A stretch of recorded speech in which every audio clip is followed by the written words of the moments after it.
Good morning. Pat and Stu filling in for Glenn, who is back tomorrow morning. He ate himself into a food coma over. That's why he's not here. It was self-induced, but he'll be back hopefully tomorrow.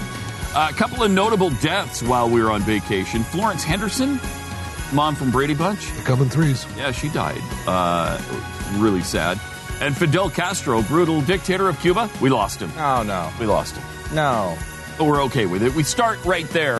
All right, so Jeffy has already proven the threes theory. Thank you. The three-death theory has been proven once again because it in was Florence Henderson, Fidel Castro, and Ron Glass. and Barney Miller. Oh. Barney Miller. I mean, Fidel Castro and Ron Glass are always... Right there, neck and neck. You're always thinking...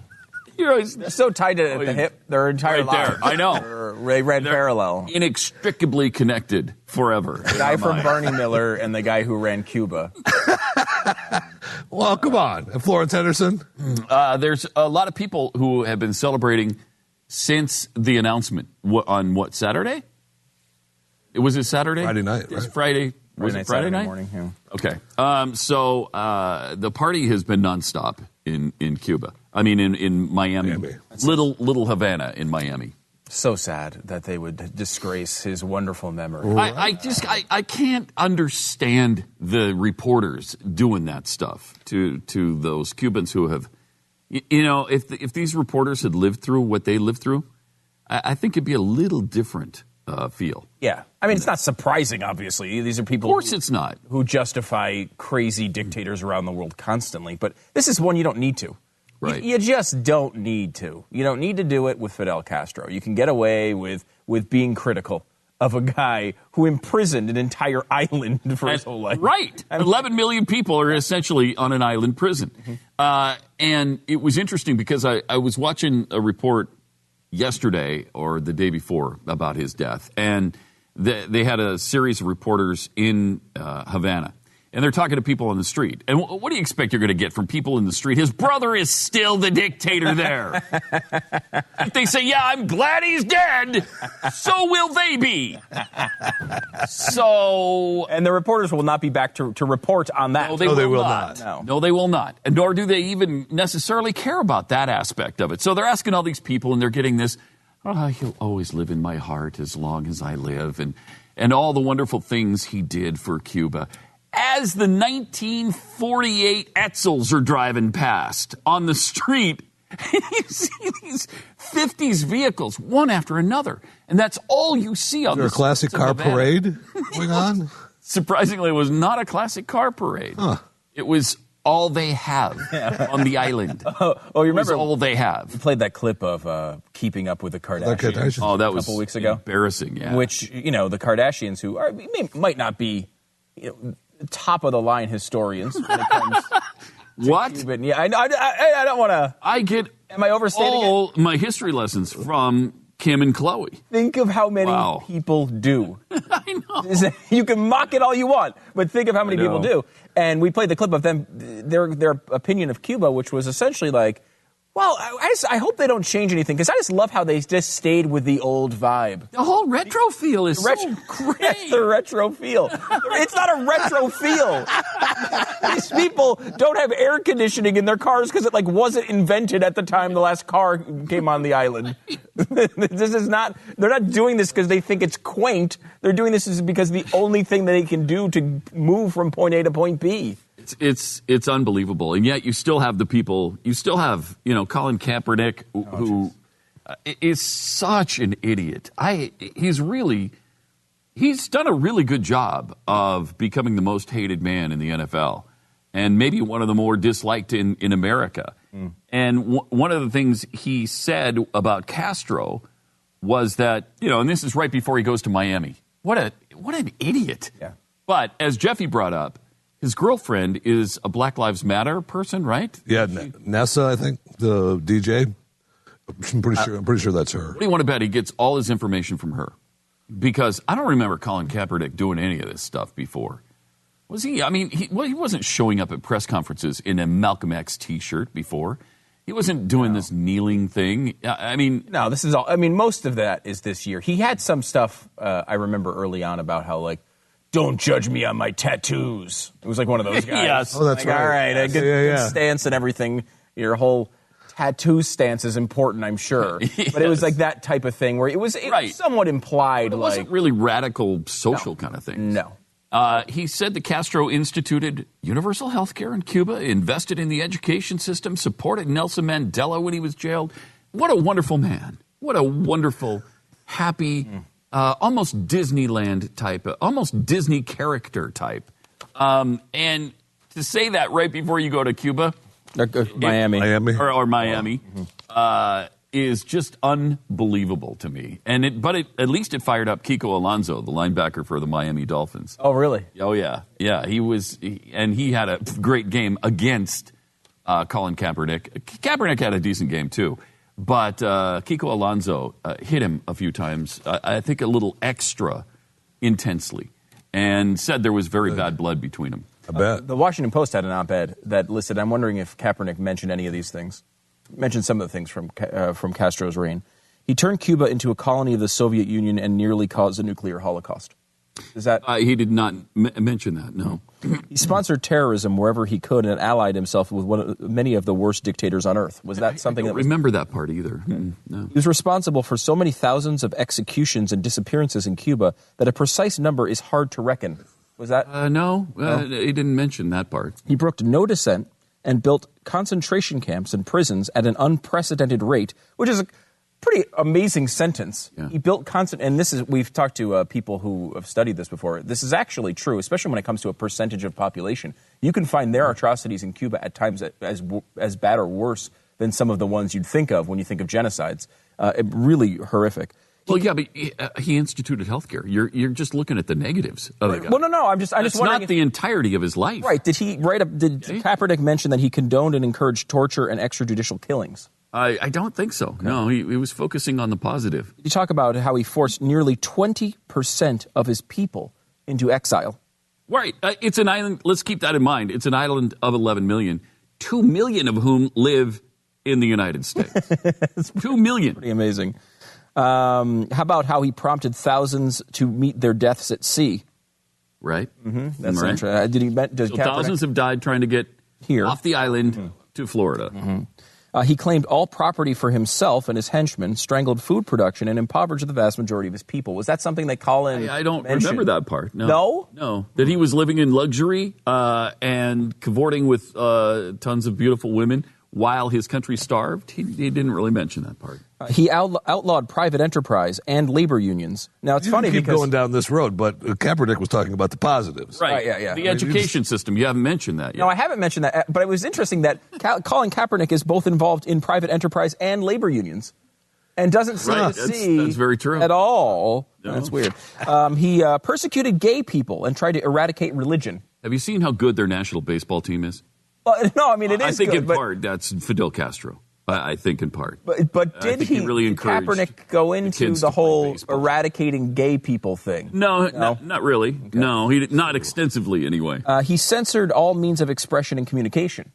One of the most interesting parts about this, because you're pissed off that he created a safe space. No, he didn't. No, sure. No. Wow. Hey, you did. He really did implement Created a safe space. a nationwide safe space, Right. Where you could not have any. That's right. It's funny because we did a special on communism back in the Fox days, and one of the things was Che, and it's amazing to see how Che and Castro are respected by prominent musicians and artists, people who would have been killed in the country they're talking about. That's why I like Bono so much, because he understands that he's one of the few rock icons who seem to understand brutal dictators aren't fun. No, that's weird. They're not people to be celebrated. It's not as joyous as you might think. No. Did he mention this? Because we finally are getting to the good things, I think, the healthcare system and the education system, because that's what he talked about all right, specifically. Good. He established a fraudulent school system that provided indoctrination rather than education, and created a two-tier healthcare system with inferior medical care for the majority of Cubans and superior care for himself and his oligarchy. And then claimed that all of his repressive measures were absolutely necessary to ensure the survival of these two ostensibly free social welfare projects. Was that mentioned? Did he go into that sort of depth? Because he might not have had time. Yeah, I don't press think conference. I don't think he had time. Okay. I think he was cut off before that, and they asked him about an interception or something. Did he talk about how, because, I mean, this word has described his performance the last couple of years, how Cuba turned into a labyrinth of ruins, which has essentially been his quarterback rating over the past couple of years. How about, did he ever apologize for any, because I may have noted this. Fidel Castro did all these things. Most people don't have any qualms about whether he did them. But he never apologized for them. Never even had a moment on his deathbed where he said, wow, I screwed that up. And never stood trial for any of the things he did. I mean, none of those things were mentioned by Mr. 68.7 quarterback rating. No. None of that was mentioned. Is it that high? No, it's got to be better than that. I thought it was about 26.3, somewhere in there. Mr. Guy who lost his job twice to Blaine Gabbert did not necessarily address that's an insult that, I mean. That hurts. That hurts. That hurts. That hurts. It's amazing, though, that because this is the one time you'd think the media, which is all about talking about how there's fake news everywhere on the internet and how people are not telling the truth. They can't even come together to criticize Fidel freaking Castro. It's amazing. It was amazing to see. I know. And there's who else was sort of praising him and talking about how sad he was? Oh, was it Trudeau from Canada? We have to do the Trudeau thing. We have to do the Trudeau thing. Yeah, we'll do that coming up here in a second. 888-727-BECK, 888-727-BECK. More of the Glenn Beck program with Pat and Stu coming up.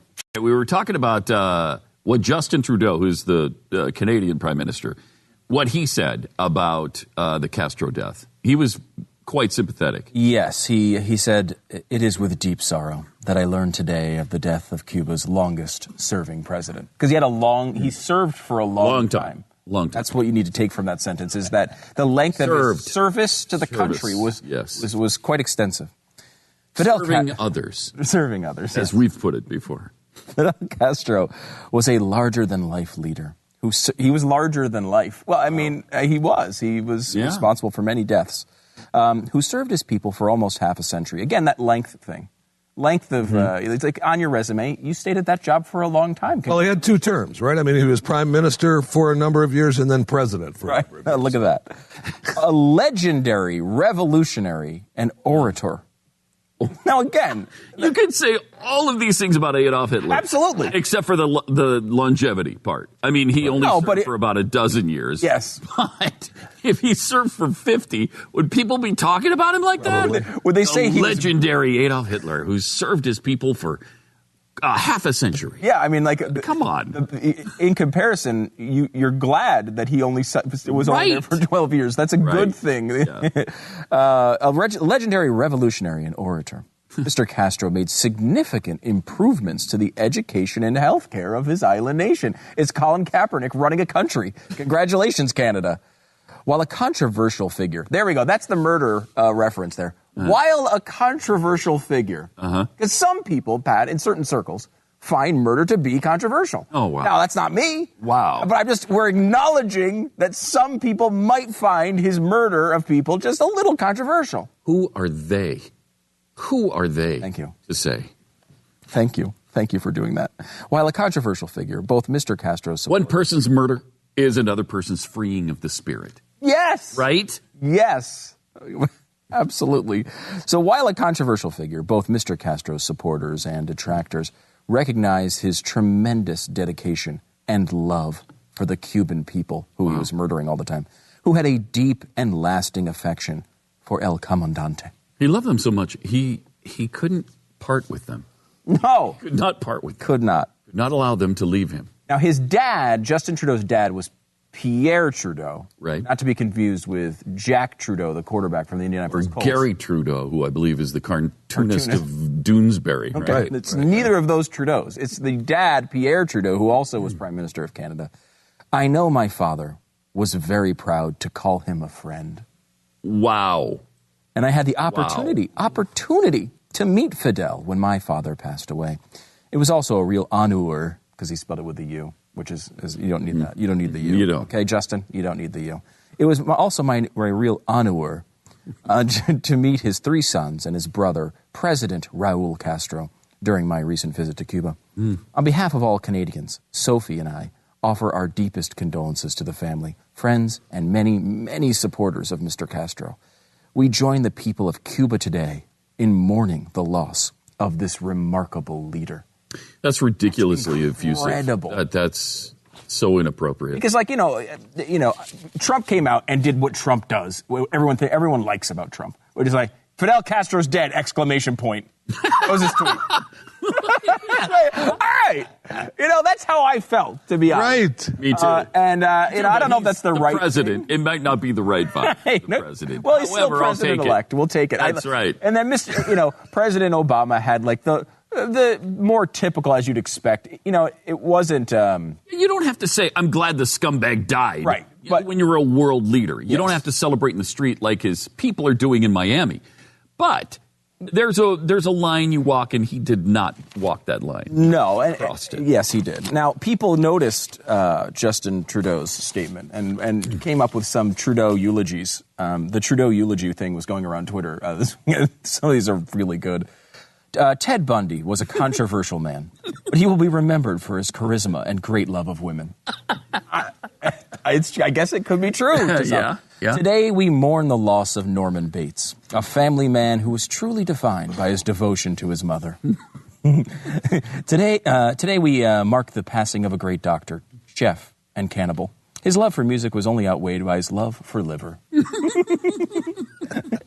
Like this. This is from a guy who might go to the Supreme Court, by the way, Don Willett. He's one of the guys on the 21 list. He tweeted, Freddie loved the company of children and made sure the dreams of every child on Elm Street came true. He's got to be the choice just because he's so good on Twitter. That's funny. Let's see. Mr. Stalin will be fondly remembered for increasing tourism to the otherwise unwelcoming Siberia. That's true. There weren't a lot of visitors before he got into office. And let's see. Pol Pot has given so much to the world of agriculture with his bold ideas on fertilizer. Oh, man. Okay, so all of them aren't necessarily tasteful. No, definitely not. But honestly, neither is Trudeau's. Yeah, I mean, can you imagine being a person who fled on a freaking floating car to come to Miami to see finally your people be freed and then see this dope in Canada coming up with a statement making this guy look like an international hero? He is not a hero. He's a murderous dictator who crushed a country. I mean, people talk about the embargo, and you can agree or disagree with that. He could have traded with any other country. The economy was his fault, his doing. It wasn't ours. Oh, yeah. I mean, they blame us for it all the time. Of course they do. But it wasn't our doing. 888-727-BECK, 888-727-BECK. More of the Glenn Beck program. I'm just used to it being somewhere near Halloween. That's a month and a half ago or whatever. 888-727-BECK. Pat, Stu, and Jeffy for Glenn today. He's back tomorrow. We've been talking about the death of Fidel Castro, which it finally happened. I think a lot of Cubans thought he was like a cockroach and couldn't be killed. Because one of the things I saw from the people celebrating in Miami was that we thought this day would never happen. I mean, he has lived so long and he's ruled so long and so brutally. They just didn't think it could ever occur that they'd finally be rid of him. Yeah, I mean, some of the reporting indicates there were up to 600 attempts on his life. 600? I mean, you never know what to believe on that. Because some of that could have been his own hype. Right, exactly. There are definitely several. I know GlennBeck.com has a story up now where you can look at some of the attempts on his life. There were many. And people were, there was not a lot of sadness. No. Outside of world leaders who were apparently, just tortured by this. And it might be interesting to turn to somebody who knows pretty well, and that would be like a senator, U.S. Senator of Cuban descent, Marco Rubio. If we're going to eulogize him and analyze El Castro, let's have an honest assessment of what he has meant and what he has done. And I don't want to hear this garbage about, people can read more than they did back in 1959. Over 2 million people had to leave their country. There were people executed without trial. There were people in prison for 25 or 30 years. I mean, he did some horrifying things here and around the world, and he needs to be held to account for that. And right now, he's facing his maker, and he'll have to account for a lot of that. Yep. Mm-hmm. Yeah. Not a lot of love lost there. Look, the election has been decided despite what the Democrats seem to think. But, I mean, can you imagine just in an alternate universe, that the last thing that Fidel Castro saw was either Ted Cruz or Marco Rubio of Cuban descent as president of the United States, that would have guys who pretty much loathe him. Yeah. Yeah. Oh, yeah. That would have been interesting. That would have been interesting. Black Lives Matter does not loathe him. They're on the other side of this equation. They've come out in support of Fidel following his death. Stunning. They said that they must, quote, come to the defense of El Comandante and thank him for safeguarding Assata Shakur, who's on the FBI's most wanted terrorist list. I'm glad that Fidel had the opportunity to take him in and take him under his wing. That's wonderful. The article, which was not bylined, was tweeted out by the closest thing there is to an official Black Lives Matter account and posted on the movement's semi-official Facebook page, although no leader is without flaws, he said. We must push back against the rhetoric of the right and come to the defense of El Comandante. I mean, how ignorant of his reign do you have to be to do that? It's astonishing, and it's irresponsible, and it's just frankly stupid. Yeah, you have this, and Glenn's talked about this many times. There's plenty of people in Black Lives Matter who, might be wrong, but are, the normal human beings. Yeah, but they're led by leadership like this. Yeah, but the leadership is leadership is. We've gone over their list of demands. It's not a list of demands for black civil rights. It's a list of demands essentially communists. of a communist country, right? Where they want not beyond the fact of reparations and all of these other things. They want massive changes to the law that you could find on Jill Stein's platform. And essentially, they want their own communist nation. They wanted a section put aside for them where they had to live by themselves. Well, I mean, so you're separatists as well. You're dissidents, you're communist revolutionaries. I mean, how do you... I don't know how people are following them unless they just don't know the platform and you're not paying attention to what's really happening and the facts of the cases behind the vast majority of these police shootings. Right. There have been some that have been super questionable, really questionable. Those people generally are being tried. This is a long-term strategy of the left. I mean, certainly it works into things we've seen throughout history.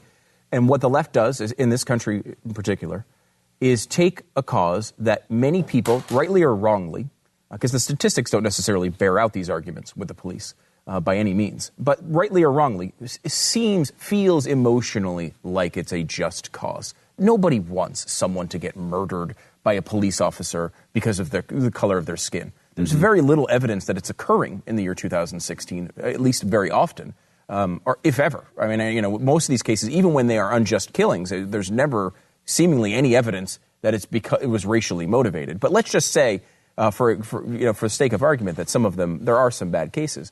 Nobody wants those to happen. Right. But what they do, and the left does all the time, is to take these emotionally cases that feel justified and turn them into a reason to support their left-wing policies. Even in the cases where all the evidence has shown that the cops acted in a justified manner. Right. I mean, think about all of the work, from workers' rights to Black Lives Matter to Occupy Wall Street to global warming and the environment. Cases like this where some of them, they have varying levels of truth attached to them. However, the bottom line is they don't care. I mean, Al Gore doesn't care if what he's saying is true. He might be completely right, but he doesn't care. He cares about those under the policies attached to them. He wants the distribution of wealth. He wants increased control of government federally, and if that's all we can get is federal, that's fine. But if not, in international governance when it comes to these climate issues, they like the left-wing policies, the growing of government, the growing of control over your life, and whatever case they can have that will attach to that and further that cause, they'll use. And it goes back to, Glenn blabbing about Woodrow Wilson and the idea of perpetual war, going back to those days as well. I know you say blabbing with a great deal of love. Oh, yeah, well, he's not here, so we can say it like that. But, he would acknowledge he blabs about this. And the point is, if you can create a cause that feels like you're at war, you can activate people to do whatever you want. You want to do that without the war. And that's what global warming attempts to do. That's what Black Lives Matter is attempting to do. It's not to say that there's no real issue somewhere intertwined with these topics. Right. It's just the fact that they're being utilized by politicians and by dictators in Cuba. And it's really hard to separate the leadership and the goals and aspirations of the leaders and the motivation of the leaders from the people who are following them. And that's what Glenn's trying to do. And that's why he wrote the articles, because there's a lot of people who just realize there's some injustice, and they're obviously upset about that, and with good reason. But the leadership is not necessarily motivated in the same way that the people are. But some of the reactions from people who should know better, from the international community, some of these political leaders was it Politico or Reason? Who did the list of the worst reactions to Castro's death? I think it was Reason. And these are people, again, who should know better. They're leaders of nations. And by now, we've got 50 years of this. We've got 60 years.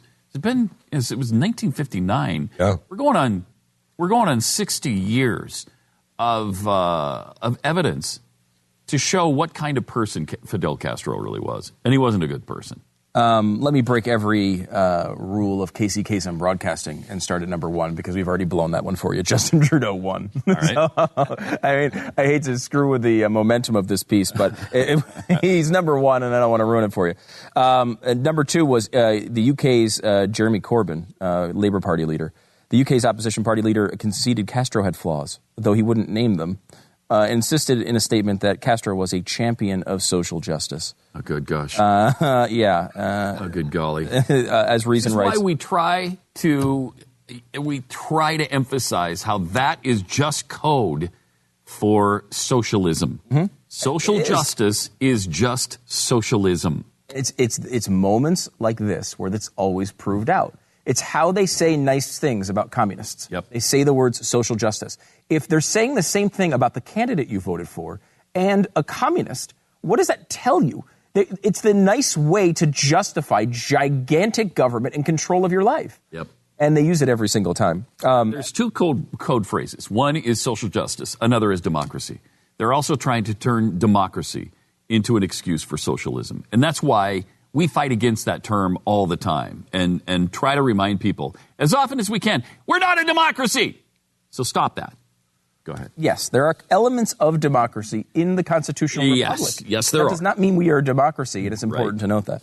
As Reason writes about Jeremy Corbyn, who called Castro a champion of social justice, this must be news to the gays who were herded into labor camps following Castro's revolution, poets and musicians imprisoned for counter-revolutionary expression, the exploited workers who, in the cruelest of ironies, are forbidden from unionizing. Innumerable Cubans who died trying to escape this socialist paradise, and those who remain but are forbidden from accessing the outside world through the internet. They were talking about how there was, millions and millions of tweets about Castro's death. None of them came from Cuba, because they're not allowed to be on Twitter. They're not allowed to participate in that. Well, Pat saw the news report. They were all saddened and...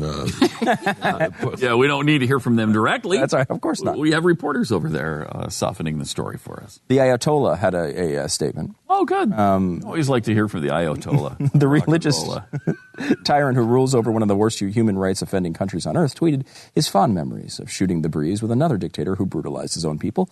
I extensively talked with Fidel Castro in person. It is his personality to believe and rely on people. Oh, that's beautiful. I did. I mean, that is very nice.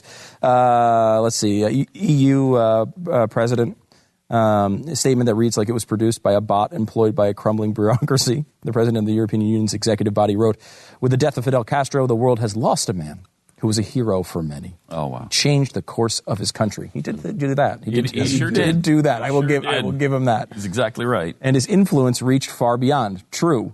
Fidel Castro remains one of the revolutionary figures of the 20th century. His legacy will be judged by history. Well, yeah, not if you write statements like that. It won't be. That is the hope. But when you rewrite it in live time, it doesn't wind up happening. I'm fascinated by all these leaders using revolution as if it's a good thing. Yeah, you do realize what happens to you in a revolution, right? Yeah, you're dead. Mm-hmm. Yeah, especially in Europe. You're dead. There's no coming back from that. And then Ireland's president, he says, having survived 600 attempts on his life, Fidel Castro, known to his peers in Cuba as El Comandante, became one of the longest-serving heads of state. Again, I love this. Length is great. So good. Like, with so what? He had a long reign of terror. Yeah. You know, that is a negative. It's like the people who say, you know what, we have to keep the illegal immigrants here who have been here for a long time. Because the length of the crime they've committed proves that they should be relieved of any of the consequences. That's exactly what the... It's like, I never understand that. I mean, isn't it, in theory, better for someone who just came over a month ago and is breaking the law less amount of time. Well, they've been breaking the law for 50 years. You got to let them off the hook now. Well, slavery's been going on for a long time. No sense in ending it now. It's asinine. So you get the point. That's, I mean, you know, we could go through too. I mean, the history of it is amazing. I mean, there is you know, because it's been a while. Again, his length of service to the Cuban people was so long. It was so long. That now a lot of the documents of his initial era have been declassified. And you see from the Soviet side and from the U.S. side, the speech that Kennedy was going to give if we bombed the nuclear sites during the Cuban Missile Crisis, that has come out now. Yeah. We have that we can go through. Also, the communications between Cuba, Castro, and Khrushchev, where they discussed Castro wanted to nuke a first strike nuke against the United States. And it was Khrushchev who really talked him out of it, and was the under control guy. Khrushchev being more level-headed than Fidel Castro? That's incredible. That's saying something. 888-727 Beck, more of the Glenn Beck program. Greg in Canada. Hi, you're on the Glenn Beck program. Yes, good morning. Thanks for taking my call. Mm-hmm. I'd like to chime in on this Justin Trudeau.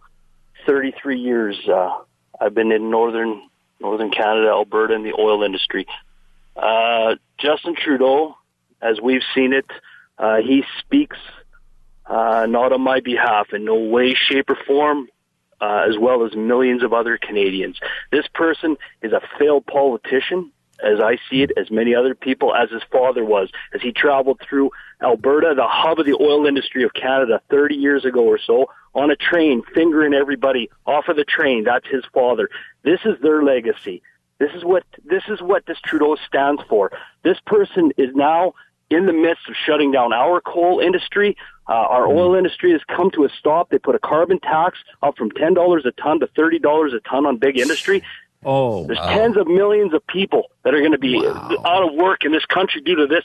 This person is shutting down. Basically, he got in due to the people that vote in this country not voting, sick of the bureaucracy and the ballot system. And we've let these millennials, the generation that live in their parents' basements, the tree-hugging, lollipop and rainbow people. Oh, there you go.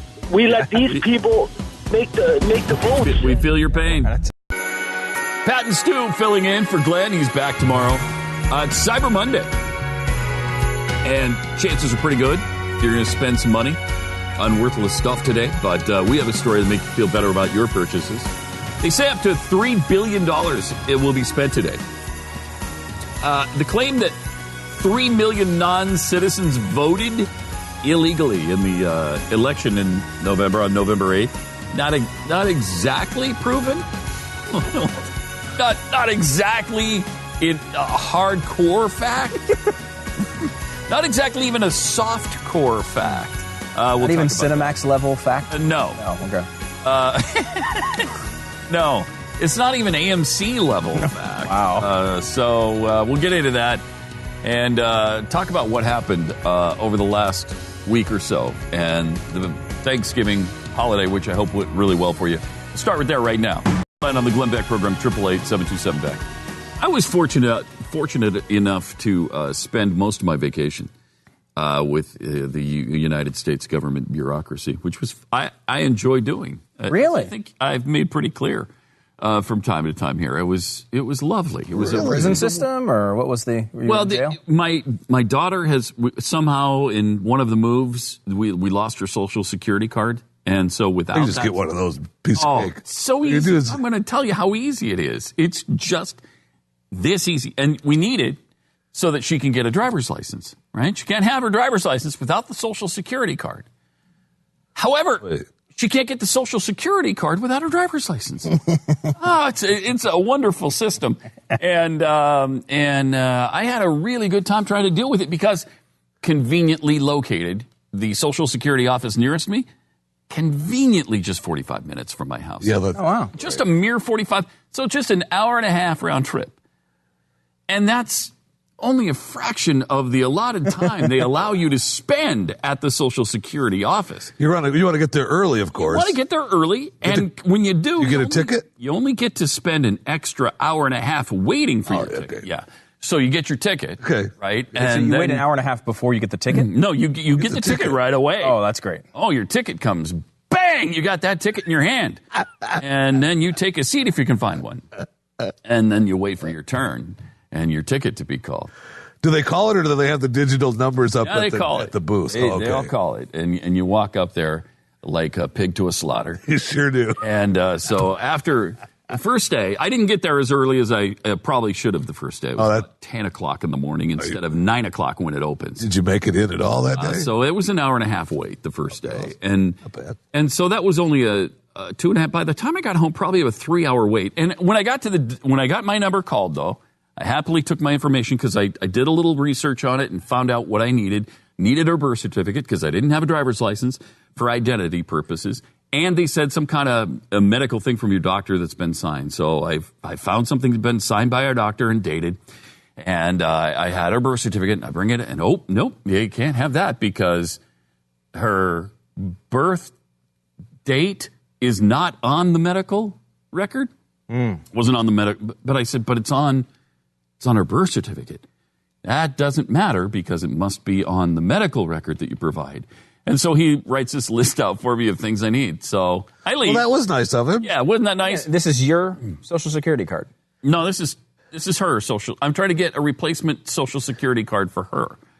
But I have to provide so before I leave, I ask him, well, can I mail this in? And he said, oh, sure you can.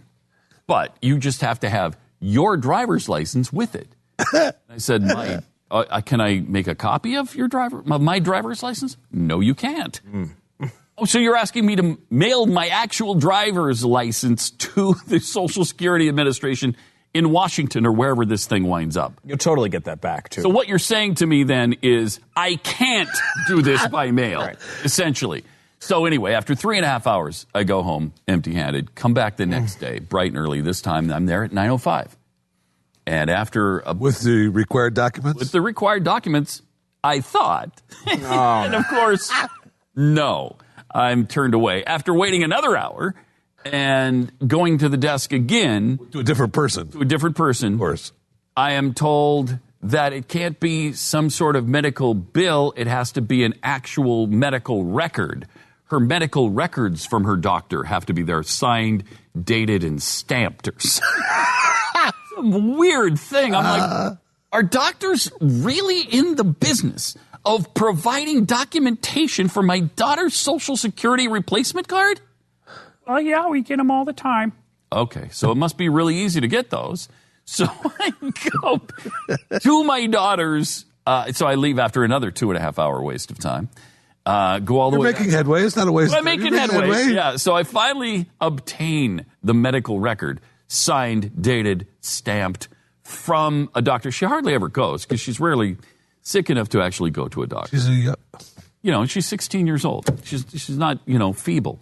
So I get that, and now it's Thursday, so obviously Thanksgiving, they're not open. So I check their website to see if they're open on Friday, and it says nothing about them being closed on Friday. So They're not going to be open on a holiday weekend. I go again on Friday thinking they're going to be open, and I have the medical record, and I have the birth certificate, and I have every form of documentation. I just don't have anyone at the Social Security office. It's closed, which it said nothing about on their website. It's a national holiday. It said specifically we're closed Thursday, Thanksgiving. Did not say Friday. So you would assume. I assume it's... And I called, I don't know how many times. I called 3 times, I think. each time I was on hold for about 30 minutes, and it just keeps ringing and then going back on hold. Right. You ever had that kind of hold system where it rings and you think, oh, God, somebody's... Nope, it's right back to the music. And it actually was probably faster to just drive down there and check and see. Yes, that's what I thought. So because I called and got this ring for half an hour, and then eventually they said, well, nobody's available. Call again next time or later. And hung up. I waited. That's a good machine. 30 minutes to be hung up on? Yeah. That's how I spent 7 hours of my vacation. 7 freaking So actually, you don't have it done yet. And I still don't have it done. No. So I can tell you what I was doing during those 7 hours. Eating. Eating? Because that is all I did this entire vacation. You ate? And ate and ate. I put on enough weight I've added a Glen to my body. Wow. That's how bad it was. I mean, that's pretty bad. Just constant. I don't understand it. It's as if I believe there will be no food tomorrow. Like there will never, it's like one of those like apocalyptic shows where like, you know, I think maybe Walking Dead is like this, where the only thing you can eat is other humans. But it's like, you just feel like, I don't know what's convinced me that that's going to occur, but in my brain somewhere, that's happening. And I better eat it all now, or there will be no more tomorrow. Well, you never know. No, you never know what's know. going to happen. You never know. I mean, I spent most of the vacation saving my life because I felt like if I didn't eat, I would fall over dead. Oh, wow. So I just continued to eat. I'm with you, Stu. I'm with you. I felt like, my God, I think I've lost a pound. Eat something. Well, yeah, because if you keep going at that rate where you're losing a pound an hour. Right? I mean, you're keel over. 3,800 hours, you're dead. Wait. I was going to go for a 300 or 400, and you went all the way to 3,800 on the first pass. I like that. I did go to I actually went to a mall on Black Friday, by the way. Now, I don't remember. I think this is the second time I've ever done this. Like the anti-Stu thing. Sure exactly. The dumbest thing in the world to do. And I think it's interesting because you mentioned, what was the number $3 billion of sales? For Cyber Monday, yeah. I think we've reached this moment, the tipping point, as it were, where Black Friday has actually reversed into like more of a normal day at the mall. It was a busy day at the mall. Oh, that's what I heard from my wife, too. But it's not like what I picture back in the day, because my grandma and my aunt used to go every day after Thanksgiving at 6 in the morning. Yeah. And wait in lines for hours and hours and hours. Then. And I just remember thinking, that's crazy. What are you doing? Now, they liked it. I think fun. It's just like a bonding. Because it was a day, yes. It was nuts. Yes. And I never wanted to do it. So now with kids, however, they plan all of these big events at the malls. Like Santa's there, and there's magic shows, and there's, musicals and all these things. So we didn't go to shop. We just went to, bring the kids to all the little events that they had. Yeah. But, maybe at 6 in the morning, it's super crazy. But I think because of things like Cyber Monday, where people are like, screw it, I'm not going near them. I think so. Yeah. It was, it was crowded, but it was nothing like it, like the documentary with Sinbad in it, and was it Sinbad and Arnold Schwarzenegger? What was that movie? Jingle all the way. Jingle all the way. All the way.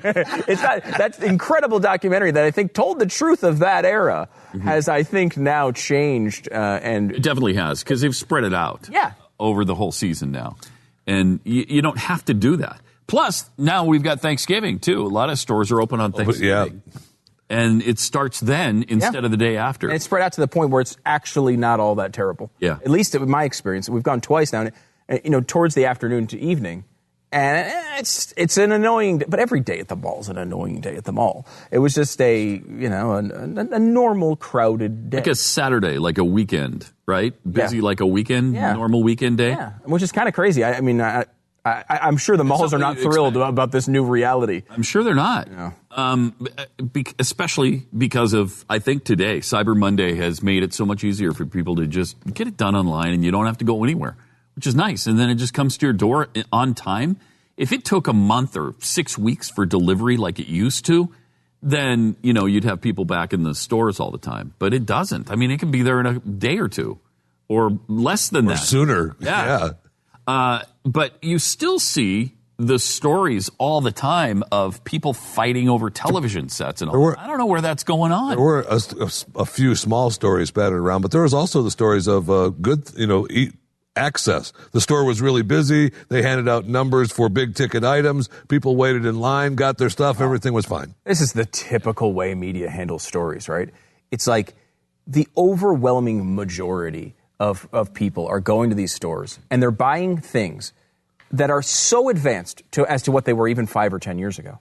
So incredibly advanced at prices that no one would conceive of just a few years ago. Shipped in from all over the world, but pieced together by people in different countries. This incredible series of events that leads to this impossibly awesome television being available a mile from your home for like $90. And what does the media focus on? The 4 incidents across the country where people get in arguments about it. Yes. Like, yes, I get it that we can get to the point where we think about presents too much. And we can get to the point where commercialization takes over a little bit. And people get passionate in moments where they're trying to complete important tasks. That's the story, though. In reality, the much larger story is that we have a society here based on the principles of capitalism and the free market that are achieving things that are completely unheard of for ourselves 10 or 15 years ago. I mean, that is really the story. And yes, I'm so sorry that we have a couple days where people get excited to go buy things for 70% off. I mean, that's natural. People want to save their money to spend on other things. And you know what? That'd be a great story. Yeah. The success of capitalism would be a great story. Nobody wants to tell it, but it'd be a great story. Well, no, and it's no one wants to tell it on the left because capitalism is evil. But even on the right, we want to get stuck into the point of like, well, we shouldn't have stores open between November 1st and the end of the year because it's ruining Christmas. It's like, well, yes, you can go too far. And there are times where you prioritize the wrong things. But let's put this in perspective. I loved Christmas as a kid, as I still do. And you know what? Presents are part of it, and that's okay. Yep. It's okay to enjoy. Some of my greatest memories as a kid, I remember getting certain specific presents and being so excited about it. And, I also remember my parents being there and celebrating it with me. And I remember playing it with my cousins and my friends. Yes, the friends and the parents are the more important part of that puzzle, but the presents are part of it. Commercialization is a word to make capitalism look evil. Mm-hmm. And I don't buy into that at all. But they've done a good job. They have. They've done a great job of spinning it like it's awful. Like if everybody doesn't have exactly the same items at their home, this is an evil society. Yeah. 888-727-BECK. More Pat and Stu for Glenn on the Glenn Beck program. Come on up. I hate The Office. I don't necessarily hate the people, although I'm not a fan. But I do hate the Social Security Administration. Oh, the people that work the there government now, bureaucracy. After you've worked there for several days, your heart is hardened. You know that. Those people have zero care for you. Yeah, they don't care. They don't care. Zero care for you. And if they made it as difficult on illegal aliens as they make it on American citizens, we wouldn't have a single illegal alien. We wouldn't need a wall. We wouldn't need a wall. Thank you. I mean, they could bring their Blockbuster video card. Blockbuster doesn't even exist anymore. That's all right. We'll take that. That's proof that it's you. That's proof that it's you. That's a proof of identity right there. You can't fake a Blockbuster video card. 888-727-BECK. It is Cyber Monday, and they do say that $3 billion will be spent today. I'm not sure if I believe that, but right after, if you were to check Drudge on Saturday, it was like every record of sales ever created had been broken that day. Luckily, I didn't do that. And it was all because of Donald Trump. And now now we're seeing the stories that, the stores experienced less sales than normal. Did you see that story too? So I'm confused. Was it a record-breaking day, or is it the stores plus the internet was record-breaking? Or was it a good Black Friday? I don't even know. Now. It's so confusing because there's so many hidden agendas with every outlet. Every news outlet has their own agenda to make it look good for Trump, to make it look bad for Trump. So I don't know what's going on. But we have some sales today. There's some items. And if you're going to spend $3 billion, you might as well spend some of it here. At GlennBeck.com. And in fact, your $3 billion is going to go so much further at GlennBeck.com than $3 billion at another website. because 60% off right now at glenbeck.com with all the cool. A lot of stuff is really Christmassy from the Immortal Nicholas. So that's only $1 billion you would have to spend at glenbeck.com. Well, we recommend you spend the $3 billion. Oh, okay. And then you just get extra products. Okay. Still spend the $3 billion. But all the Immortal Nicholas stuff is there, which is great for Christmas. Really cool Christmas stuff. And then, all the stuff that you know from that we've talked about over the years, all available at glenbeck.com. Huge deals. What is a throwback mystery box? I think what they do is they take a shovel to the bottom of the prize closet and then they shovel it into a box. Exactly what they do. And then no, I don't. It's actually the box really cool. is nice. You get a really nice box, and then when you open it up, you get to see what was on the shovel at the bottom of the prize closet. Well, I know you get a couple of really cool items like that are sort of higher end, and then you get some cool memorabilia from the past. Some people have actually told us that there's really cool stuff that it's not even for sale on the website anymore. Oh yeah, I wonder if the bees know T-shirts or polos. I'll bet those aren't even available anymore. I don't think they are. It's been a long time since we talked about the bees. Sure has. Bees know. But there's Christmas ornaments. There's all sorts of stuff. If you're those are 60% off for a bees know polo. Those are nice polos too. Faith, Hope, and Charity hoodies 25% off. Believe Again long sleeves 60% off. Deals end at midnight tonight, so go to glenbeck.com and save big. 888-727-BECK. Glenn will be back tomorrow. Cyber Monday today. We are also getting reports, and they're kind of sketchy right now. We don't have a lot of details, but there's supposedly an active shooter on the campus of Ohio State University in Columbus. Yeah, Ohio State's emergency management has been tweeting about it. There's lots of police on the scene. The initial tweet was active shooter on campus, run, hide, fight. I mean, how scary is that to get to see that in your feed? Yeah. Watts Hall, 19th and College. Then they say continue to shelter in place, avoid area of college, more information to follow. So police are on scene there, and we don't have any of the details as to what has happened exactly, but obviously a serious situation going on, and we will we'll follow keep the following details. That. 888-727-BECK. Also, over the weekend, Donald Trump started tweeting again, and that's usually a dangerous thing for him. Although some of them I think were absolutely fine.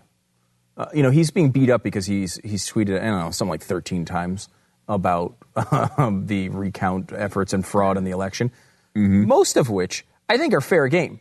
To point out the fact that Hillary Clinton and every Democrat and every person in the media went off the rails when Trump said that he would not accept the election results. Right. And now have completely switched sides. Remember, this is what Hillary said back then. I have to admit, when we were both asked the question, I assumed he would say what everybody has always said, which is, hey, of course, because to say you won't respect the results of the election, that is a direct threat to our democracy. We're not a democracy. We're not a democracy. No, this must be why you lost. The peaceful transfer of power is one of the things that makes America America. It is not a joke. And look, some people are sore losers, and we just got to keep going. We should respect the results of this election or any election in the United States of America. We have a right to the election.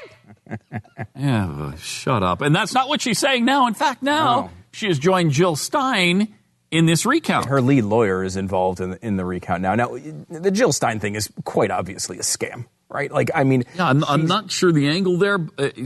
They assume she's just filling her coffers. No. I mean, she says it in the disclaimer. We can't guarantee that we're going to get a recount in these states. But what we can guarantee is that we will demand a recount in these states. Oh, wow. Well, if Jill Stein's demanding it, I guess, everyone's... I mean, you're talking about the person who got less than 1% of the vote. Right. If she demands something, nobody cares. No, nobody cares. And so, and what she says in there is we will, if we don't get the recount, we'll use the excess for, electoral reform and other causes close to the Green Party heart, which is, so I think quite pathetic. And look, you're not going to see me shedding a tear that a bunch of stupid Democrats wasted their money giving it to Jill Stein. Right. I'm not going to cry over that one. And that's the thing where because the most important thing is how hypocritical the media and Clinton and the Clinton supporters are over this recount. It is not something that gets overturned in a recount. You don't have elections overturned but that are 110,000 votes in recounts. That's not what happens.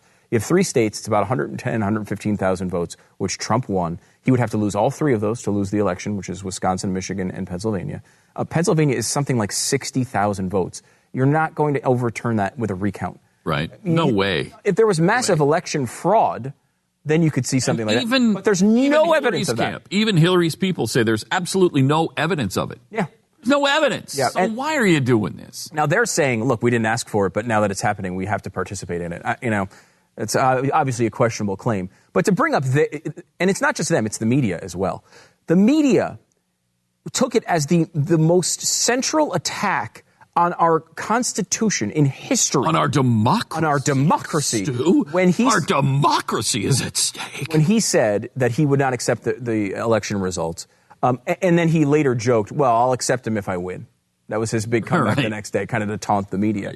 And they were outraged by this. I listened to CNN this morning. They're like, oh, well, I mean, a recount is part of the Constitution. Of course you can do that. That's totally fine. That's not what he was saying. Talking about the whole time. So they assigned to Trump, in theory, this weird illegal revolution aspect, which he didn't say. He did not say that he was going to turn over the tables and burn down the country if he lost. People assigned that to him. He said he may not accept the results, which, honestly, I took as he would do this sort of crap.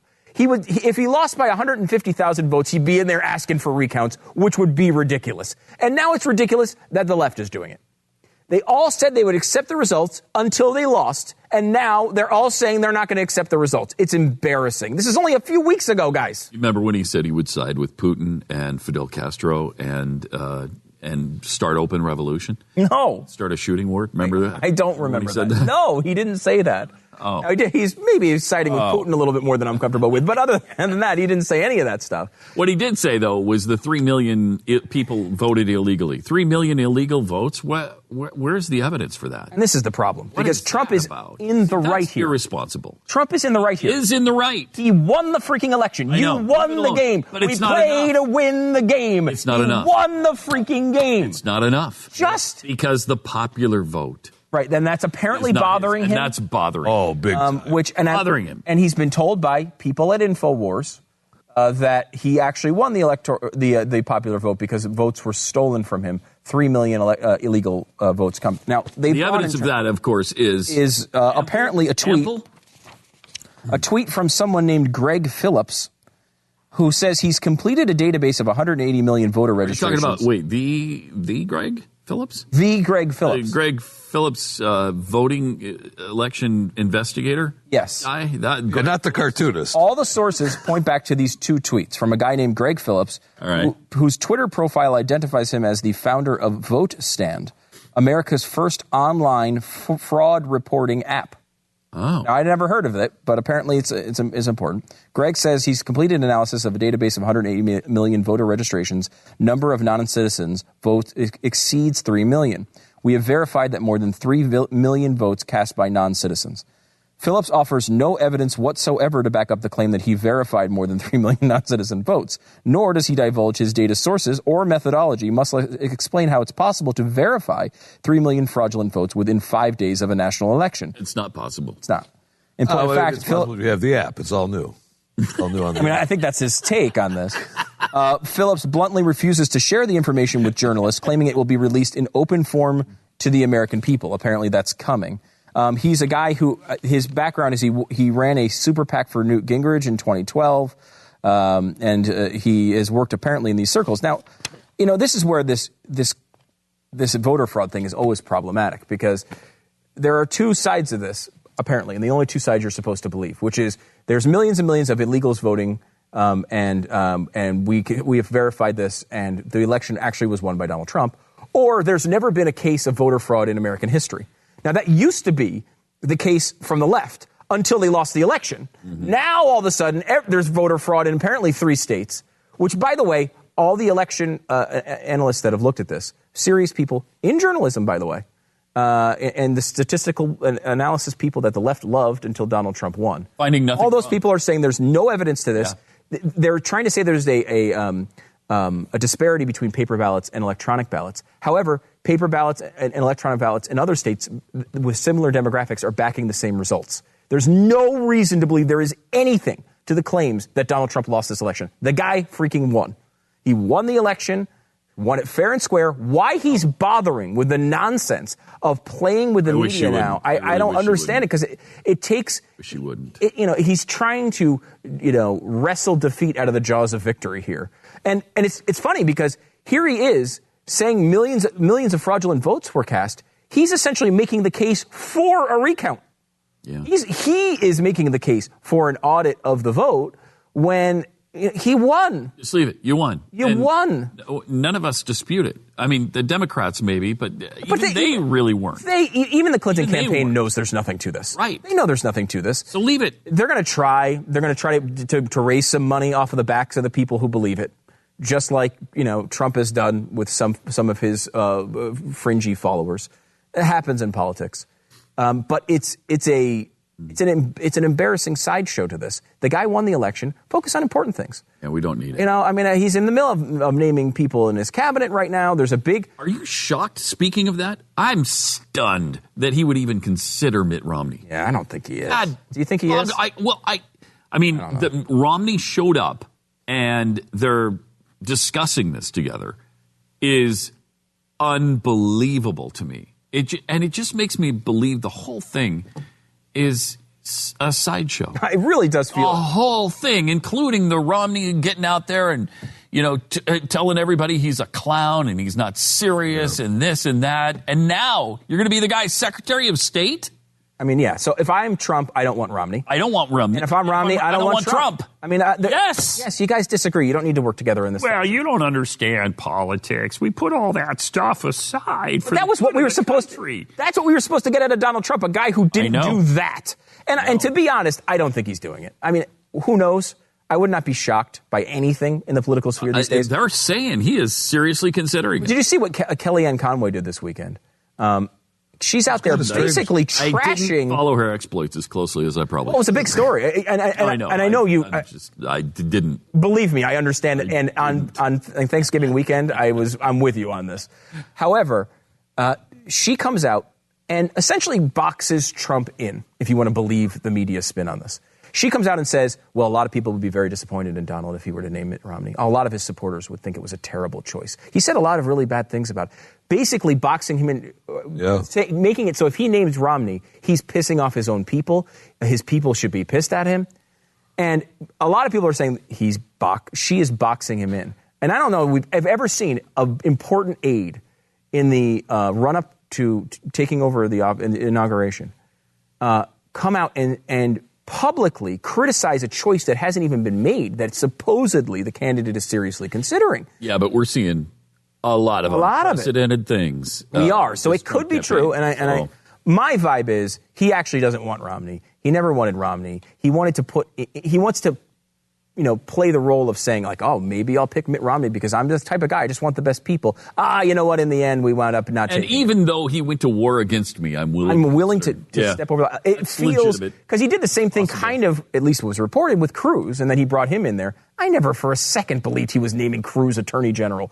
But I mean, I didn't either. But that was the reporting, and I think either the good side of it is he's bringing people in and saying, I want to show that I'm willing to work with people that I don't agree with. The bad side of this, and many people have speculated on this as well, is that he's bringing these people in to show that they're shills and will meet with him when they have a chance at power, and then to embarrass them afterwards. They came to me like begged to me like a dog. The thing he said 100 times. For Secretary of State like a dog. And I said no. It does feel like what Donald Trump did throughout the primary. Again, I'll leave it open. I'm hopeful. I mean, maybe that he turns this around. Let me straight here. I understand a lot of people are saying that Mitt Romney would be a good Secretary of State because I do believe would be a better, let's say, Secretary of State than Donald Trump or Steve Bannon or one of those types. He would be better. But I mean, he's not ideal either. No. I don't necessarily want Mitt Romney as Secretary of State. He doesn't excite me at all. Yeah. I do think he'd be more under control than some of the Trump people, the Trump loyalists. But again, what about Hillary Clinton for Secretary of State? He said she did a great job. Don't be so shocked. But Do you want to name a person who would obviously be saying things that he didn't believe from the candidate? He would be in constant disagreement with the guy who's the presidency. That's probably not a healthy way to run. I honestly completely understand Donald Trump saying, no way, screw Mitt Romney. I understand that. And honestly, that's probably the right vibe. If you have someone who thinks you're that bad at being president, you probably shouldn't be representing him on the world stage. That's true. It's probably not a good choice. Yeah. And a lot of people who are... I wouldn't do it. I certainly wouldn't do it. I wouldn't do it. And I wouldn't put Cruz in there either, to be honest with you. You know, I mean, I think I would... I like the idea that he's willing to talk to people, and hopefully that's actually true. You know, some of the things, as we said, have been good. Some of them not so good so far. Mm-hmm. But, you know, Mitt Romney's probably not the right choice, to be perfectly honest. I think that the sort of media establishment circle who likes Romney a hell of a lot better are looking at this and saying, hey, at least we'd have somebody on the stage that represented a more traditional view. But, I mean, it's probably not the right cause to have your Secretary of State being in that visceral disagreement with you. Mm-hmm. 888-727-BECK. More Pat and Stu for Glenn on the Glenn Beck program. In the active shooter situation at Ohio State University, the fire department is reporting that 8 victims have been sent to the hospital. Wow. Saw one report, too, that at least 2 of them are stable, but no reports on who the other people that have been transported, so we don't know yet. Okay. But developing into a pretty horrific situation, at least initial reports indicate.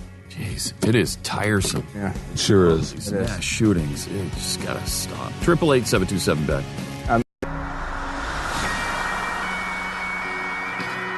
It's Pat and Stu filling in for Glenn today. B's back tomorrow. It is true that we all gained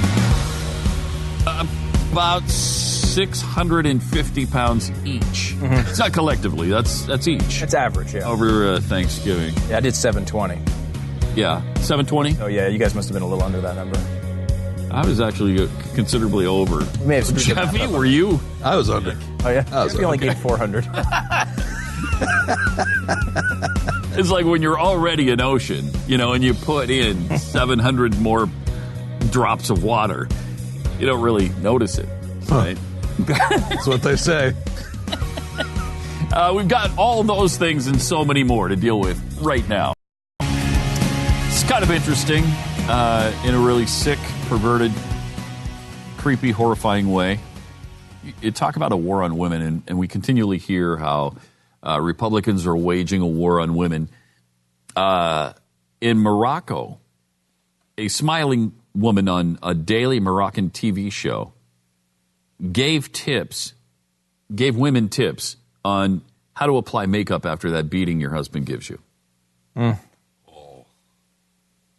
Comparing brands and hues of face foundation and demonstrating how to apply it. Seated next to her was this host. Seated next to the host was a woman with what appeared to be a black eye and bruises on her cheekbones. And here's what this hostess said in Arabic. After the beating, this part is still sensitive, so don't press. Make sure to use loose powder to fix the makeup, so if you have to work throughout the day, the bruises don't show through. The makeup tutorial, which aired last Wednesday on Moroccan state television, instructed viewers how to use concealer to camouflage the traces of violence against women. Spurred a little bit of outrage, as you can maybe imagine, even in the Muslim world. The segment was broadcast 2 days before the UN International Day for Elimination of Violence Against Women. It's a subject we shouldn't talk about, but unfortunately that's what it is, the segment's host said in the tutorial. We hope that these beauty tips help you carry on with your normal life.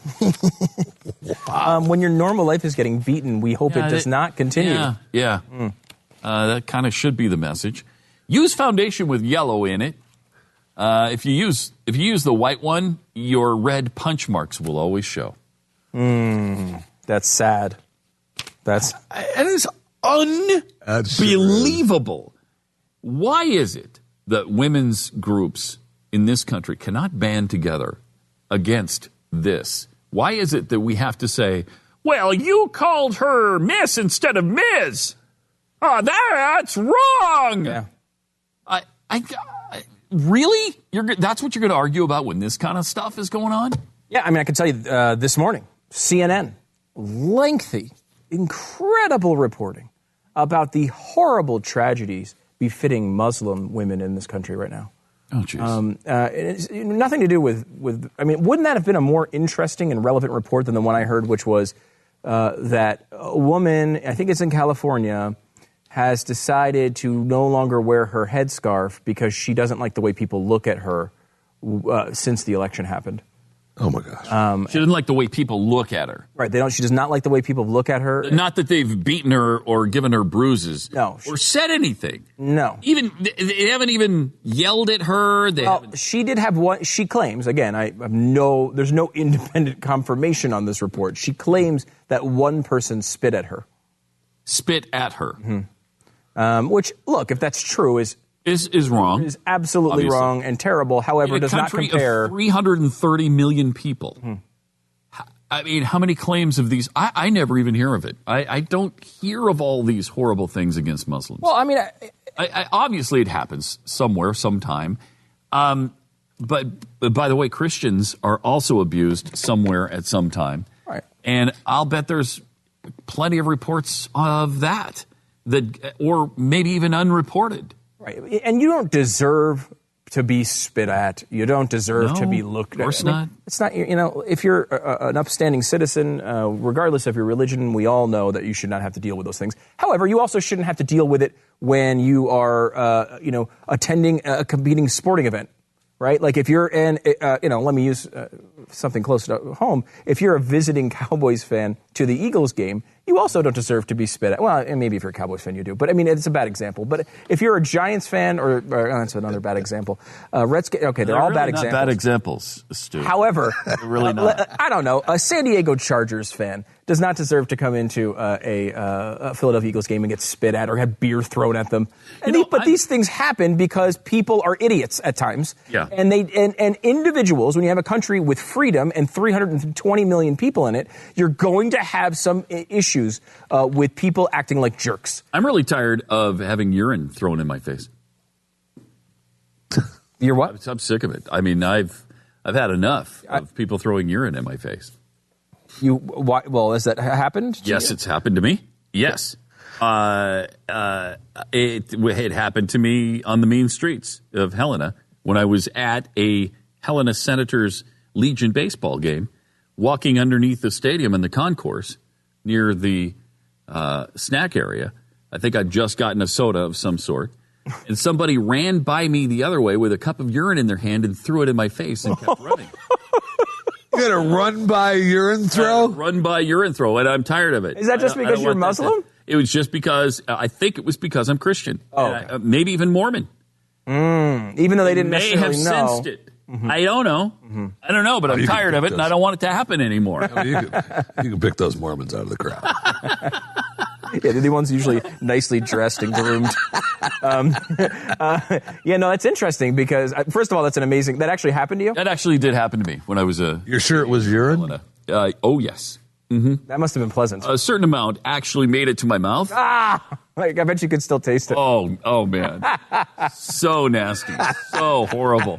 I was just so horrified. I didn't even chase after the guy. I went straight to the bathroom to, scrub and wash and spit and cough and gag. You know what it was about, though?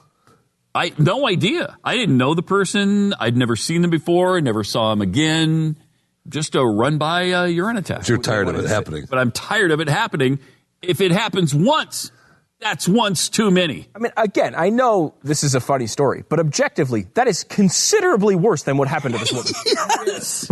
Yes! Like, that is... you're right. What you're saying is exactly... occasionally, weird things happen to people. Bad things happen. Yeah. And you just can't stop them. And I don't even know... I have no idea why that happened to me. And maybe it wasn't the fact that she was Muslim that it happened to her. Who knows? It's possible, although she may have... Again, we don't even know if it happened, obviously. But, I mean, I want to say she said something about... the report was said to you. It's in your email, by the way. I do have it. You did get it. Yeah, I do have it. Because it's worth playing. Because, I mean... You should play it. Listen to the tone of the report. Listen to how horrified they are by the things that they're describing here. Some Muslim women in America say that since the election, they dread what the future may hold. Some of them are fearful for their safety, and they're taking matters into their own hands. CNN's Kyung La has that story from Los Angeles. In a crowd, you don't notice Marwa Abdelghani. I went from expecting to be the center of attention to nobody looking at me whatsoever. Did you feel relief? Yes, a huge sense of relief. You don't think... I mean, it's not even remotely possible, right, that she felt self-conscious wearing her hijab or whatever burqa, I don't know what she wore. And so she felt like everybody was staring at her. And then when she took it off, now she doesn't feel that way because there's no reason to be self-conscious. She looks like everybody else. And exactly. And it's that possible? How many times have we seen this there's been every group in America has had this case. They look at me differently. They do this. I feel this way. Well, when you live in a country when you have a media that constantly promotes things like this, then of course people are going to feel self-conscious about going around it. That's not to say that there isn't real discrimination, but it's still, I mean, the vast majority of it probably is crap. Are these people looking at me because they think I committed a terrorist attack when I didn't? Right. That's not fair to the person in that dress, obviously, if it is going on. But unless people are coming up and saying to you, by the way, your dress indicates to me that you're a terrorist. How do you know? And I'm going to spit on you at this point. Right. And that's coming, I believe. Yeah, okay. Didn't feel like a target anymore. A visible target, a Muslim woman in a headscarf. Since she was a senior in high school, Abdelghani wore the traditional scarf whenever she was in public. Part of her Islamic faith, culture, and identity. We have to stop the Muslims. This presidential election, that changed. Now, stop for a second, real quick. She's been wearing the headscarf with no discrimination since she was in high school, and only this election changed it. So does that mean CNN, which is where this is airing, and all the other places covering this sort of stuff, were you lying to us before the election? Because you told us since September 11th this was happening all over the country. Right. Every Muslim always felt this way. It's been nonstop harassment for these people since September 11th. Now you're saying it's only since Donald Trump said the Muslim thing. Right, because that fits her agenda now. It fits the agenda today. Yep. On the street, and a driver drove by me and slowed down and rolled down his window, and he just spit at me. He spit at you? He spit at you? Oh, my God. Yeah. Yeah. Now, it was getting closer and closer to November 8th. That's when I decided that I just was going to take it off for a while. Now, again, you're right. No indication that was the reason she was spit at. But I'm fine accepting that at his face. Maybe that. What if he just rolled down his window and spit? Because it was time. I don't know. Maybe he had chew. Maybe it's just time to spit. You're right. However, I'm more than happy to just accept, let's just say this one incident is actually true. Again, no evidence of it, and no evidence that was the reason why it happened. But again, I'm fine just accepting it for the sake of argument. Listen. Since the election, the Southern Poverty Law Center has tracked more than 700 hate incidents. Now listen to that. 700? She said since the election? Since the election. Yeah. So in 30 days, roughly, give or take 30 days, we've had 700 things they're tracking. They haven't actually confirmed 700. Right. But they're tracking up to 700 in a country with 320 million people, 63 million of which voted for Donald Trump. And they're talking about 700 cases that they're tracking of discrimination, which, knowing the Southern Poverty Law Center could be any number of things. Could be something really serious, could be a tweet, could be nothing. Essentially. 700. Now, look, 700, if it was 700 real cases of real discrimination, that would be bad and should be something that we'd look into. It's enough of a trend that you'd be worried about it. But we don't even know if that's true. If there are 700, and we've seen many of these as well, swastikas on garages and things like that, you'd certainly take it seriously. But we don't even know, as they said, they're just tracking them. And, think about this. If you lived in an Islamic country and you're Christian, and some group of Christians, in the name of Christianity, flew their airplanes into mosques in Mecca, and now you're walking down the streets of anywhere in Saudi Arabia, doesn't have to be Mecca itself, do you think you might receive some strange looks or be spit at from time to time?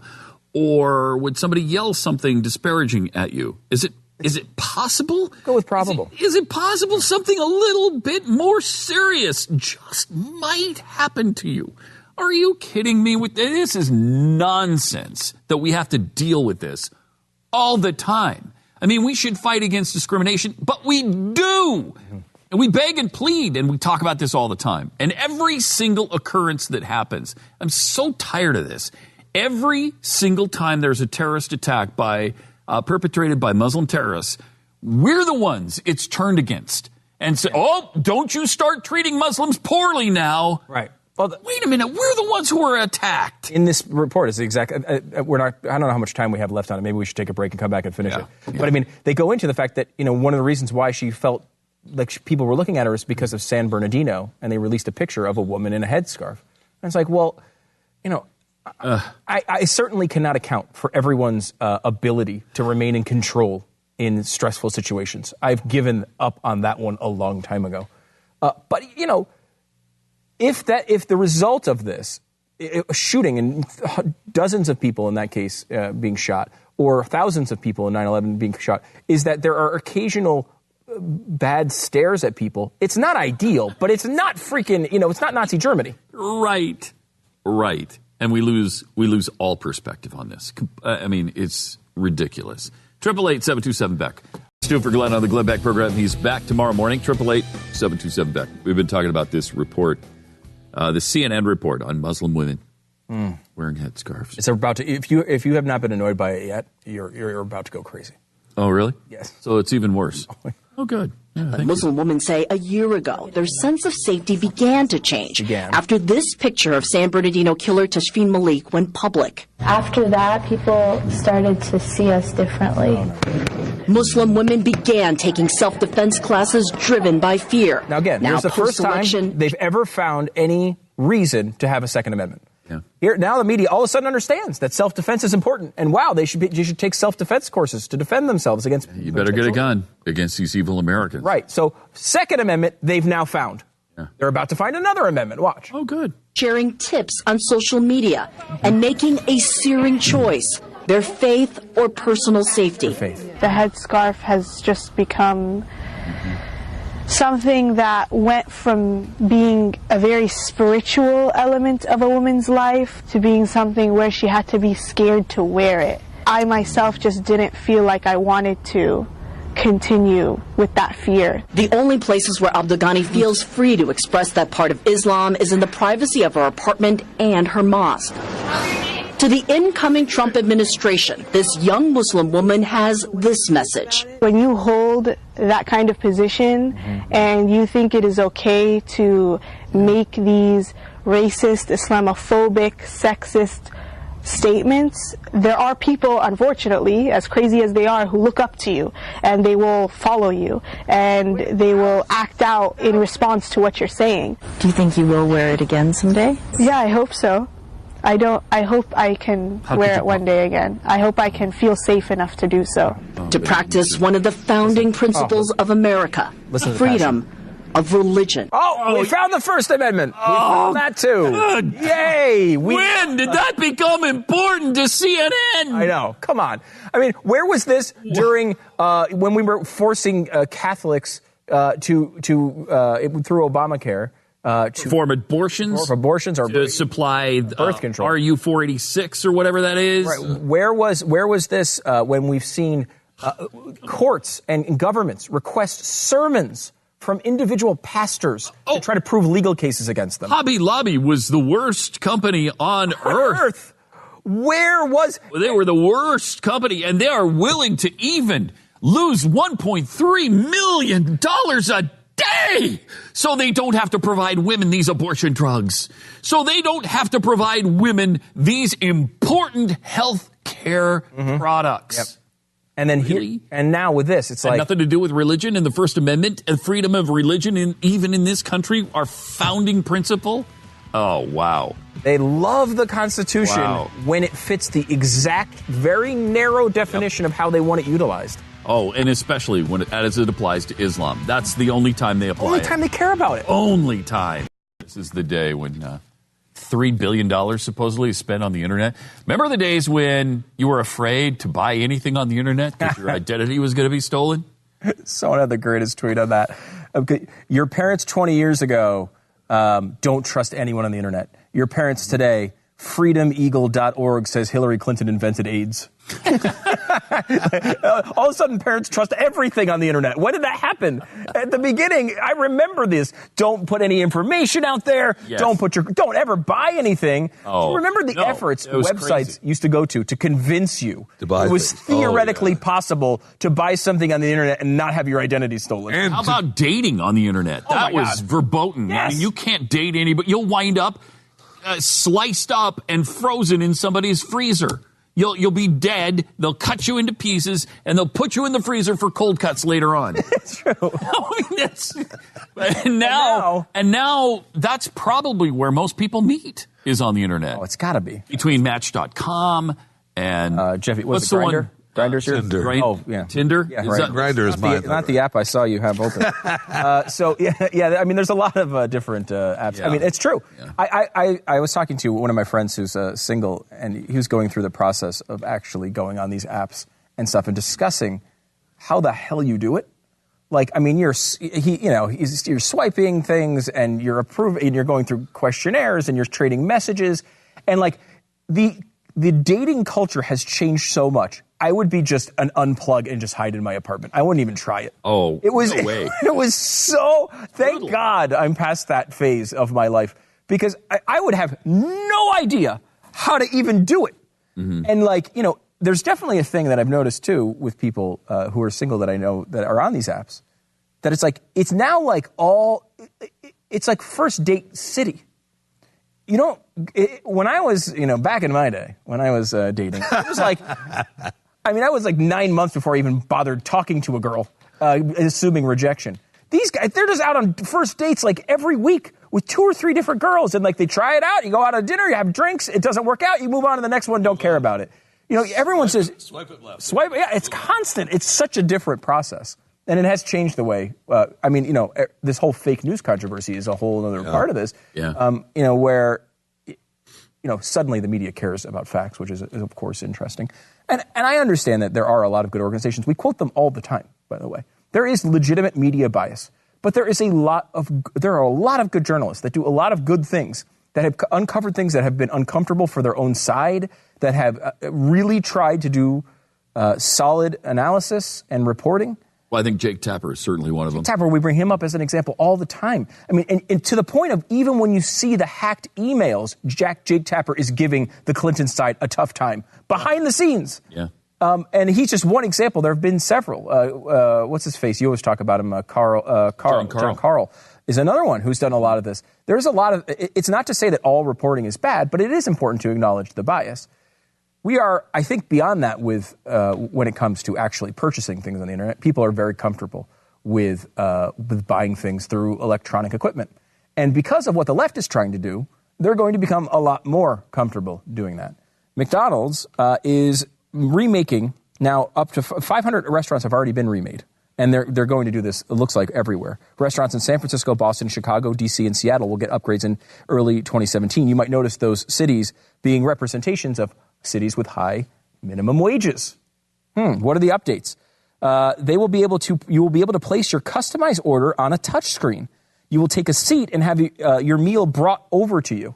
So if you've been to Panera Bread, I don't know. I mean, they're a national chain, I know, but you may not have ever been there. They have this system. You walk in. I never talk to anybody at Panera Bread anymore because I go up to the little customization thing. You can press all the buttons on the screen and customize it the exact way that you want. And you take the little beeper to your table, and then they bring the meal right over to you. What's the fun in that? It's a lot of fun. It's a lot of fun. It's awesome. You don't have to talk to anybody. It's great. For you, no, I know you like to hassle people. I know. We all understand that. We all understand. Jeffy likes. Most of Jeffy's interactions are with people he's paying.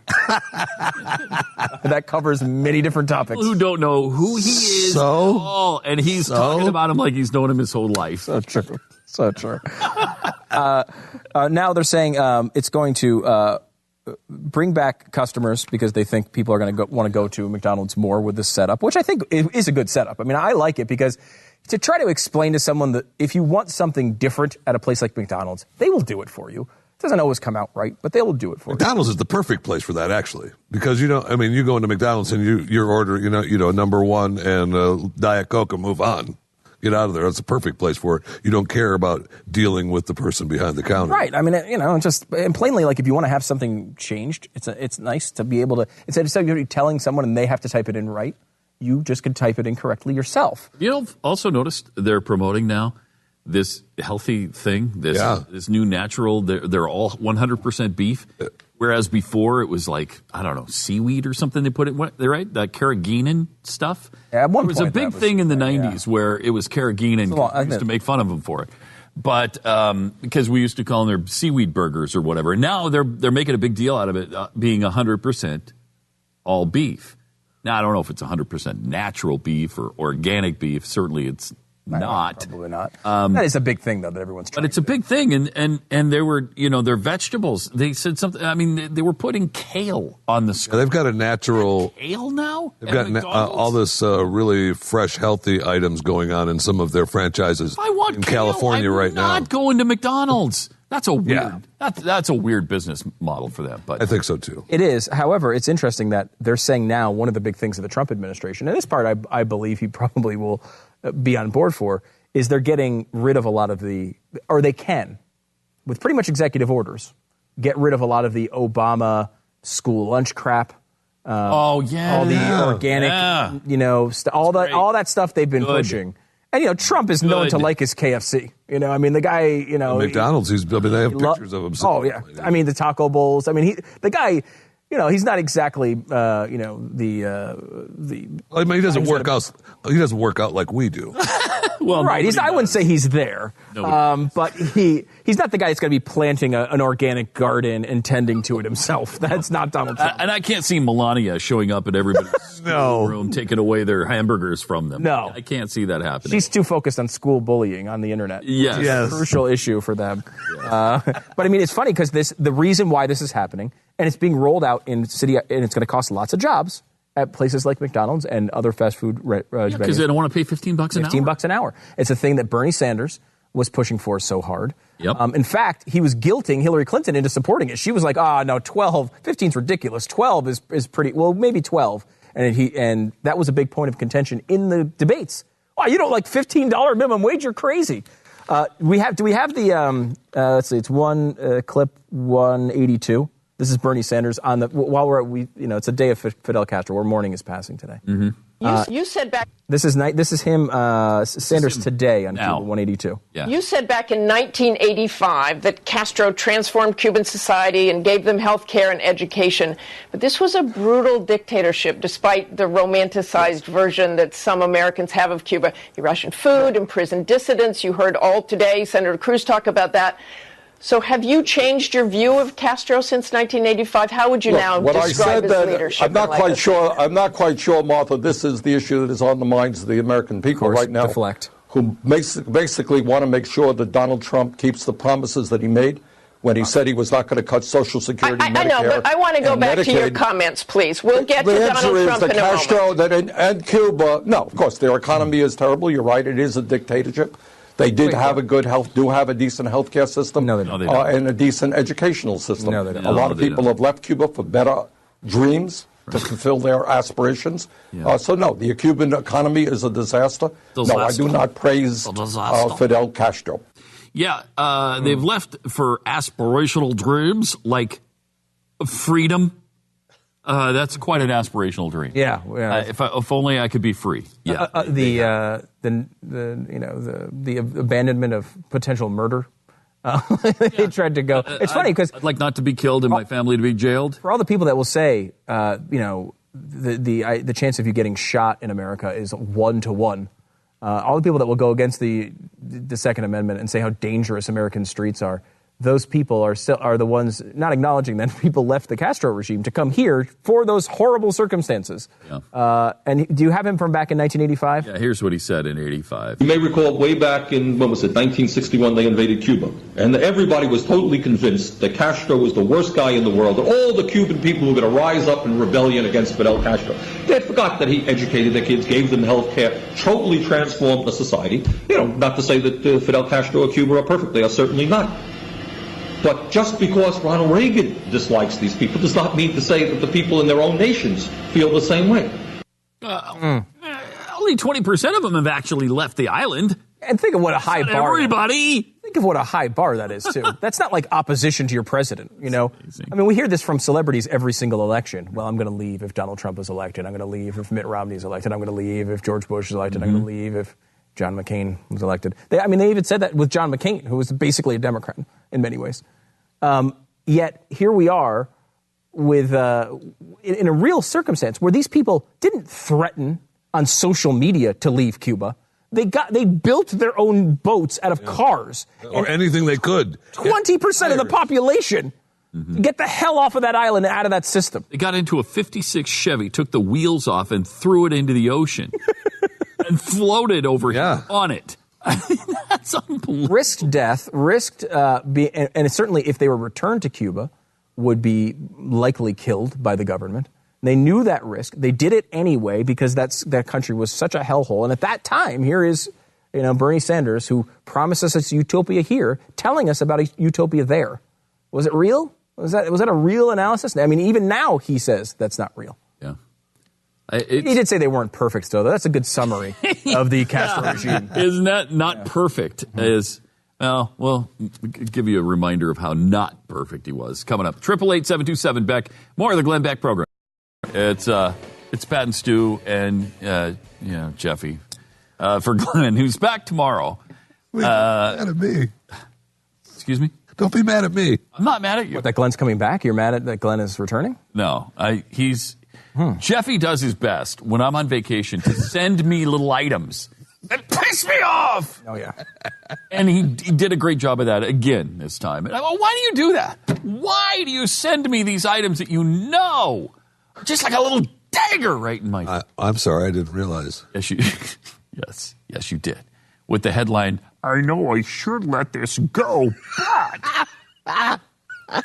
That's the way Jeffy does things. That's the way he does That's the way he rolls. He's not getting his money for nothing and his chicks for free, but he does this. This is what he does. In Ohio, we do have one suspect in the shooting near Watts Hall. Campus has been confirmed dead now. Good. One suspect. They killed the shooter. And there are still, references to multiple shooters, so they haven't given the all clear yet. It's a weird thing. That happens virtually every time. They say multiple shooters, and then we find out it's one person. Right. And the person's dead or whatever. And in this case, how many people have been injured so far? Do we know? Well, last count. Was the last count? Yeah. So is that, do they still don't have it completely under control as far as they know? I guess not. As far as they have not given the all clear yet, no. Okay, so if you hadn't heard, there was an active shooting at the Ohio State University campus today, and apparently they killed at least one shooter, and hopefully that's all there is. It looks like it's a closed scene now. They're just finished. It's no longer an active shooter situation. Okay, good. Here's another one that's closed that was somewhat important to your livelihood. We teased this earlier today, and before the show is over, we should hit it. The cables between Nikita Khrushchev and Fidel Castro from back in the day. This is from Khrushchev. In your cable of October 27th, you proposed that we be the first to carry out a nuclear strike against the enemy's territory, meaning us. Naturally, you understand where that would lead us. It would not be a simple strike, but the start of a thermonuclear world war. Dear comrade Fidel Castro, I find your proposal to be wrong, even though I understand your reasons. Even though I understand. That's... Nikita Khrushchev, the guy who took his shoe off and pounded it on the desk at the UN talking about how the U.S. must be destroyed. Even he had a calmer demeanor, apparently, than Fidel Castro.